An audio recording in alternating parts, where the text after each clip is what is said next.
Alright guys, so in this playlist we are going to work through problems from section 2.6, specifically from the video, the lecture notes that are provided. So we will not do all of them, no worries, but I will pick ones that I think are most important. Okay, so with that being said, all of this at the top, I'm not going to read through that. You guys can read through that. I encourage you to, but I will pretty much explain everything that we need as we work through these problems.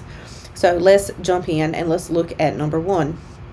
And I will apologize. My camera has been acting up today, so it may get blurry for a few seconds, but hopefully it will clear as we need it. You know, it will work. Hopefully it will cooperate. But number 1, it says solve for x. Now, these first ones, we're going to use this graph. They've provided the graph, so we're going to use that to help us find our solution. But to solve this, guys, what we want to do, when I look at this, I know, for example, that if I multiply x times x minus 2, I'm going to end up with an x squared. So this will end up with, I will end up with a quadratic, correct? And to solve a quadratic, I know that I need to have 0 on one side. So when I look at that, all of that goes through my mind. This is a quadratic, I need 0 on one side. So that's what we're going to work through. This will give me x squared minus 2x. And I'm going to do this in one step. I'm just going to go ahead and move that 15 to the other side. If it's a positive 15 here, I will have a negative 15 on that side, and that's going to be less than or equal to 0.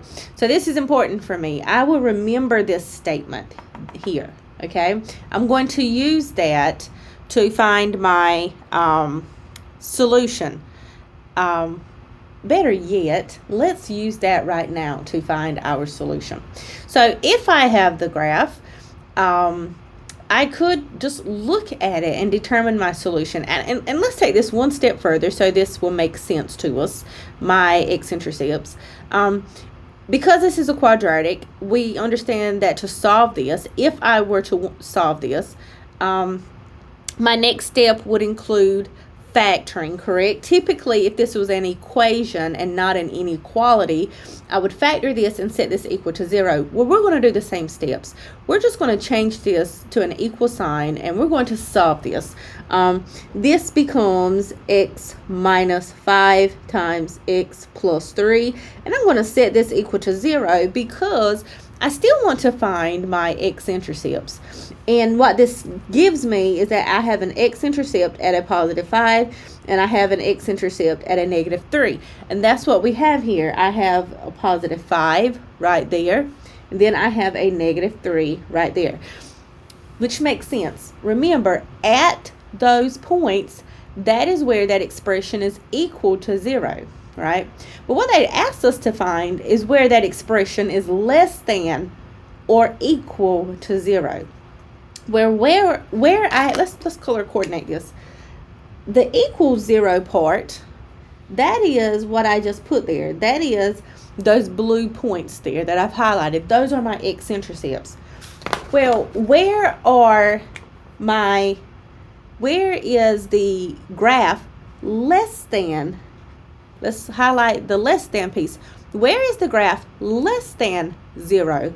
Well, less than 0 means that it is below the x-axis. The y values are negative. And I have highlighted that for you. All right, so I really don't need to do any substitution like I will do on some of these other functions or inequalities. I can look at this graph because it is provided. So my answer here, the answer, because it's less than or equal to 0, right? Meaning the zeros are included. The answer for this inequality is from negative 4. No. What was my numbers? Negative 3 to 5. And we can include those endpoints again because 0 is included as part of the answer, and it's It's that straightforward. So when the graph is provided, we can still solve it if we want. Honestly, I really didn't need this. I just wanted to make sure that you guys understood why 0 was included, that the x-intercepts were the zeros, correct? But at this point, this is telling me what I need. I want to know where that function is less than or equal to 0. That means we can include the x-intercepts and everything below the x-axis. And that is going to be everything between and including -3 and 5.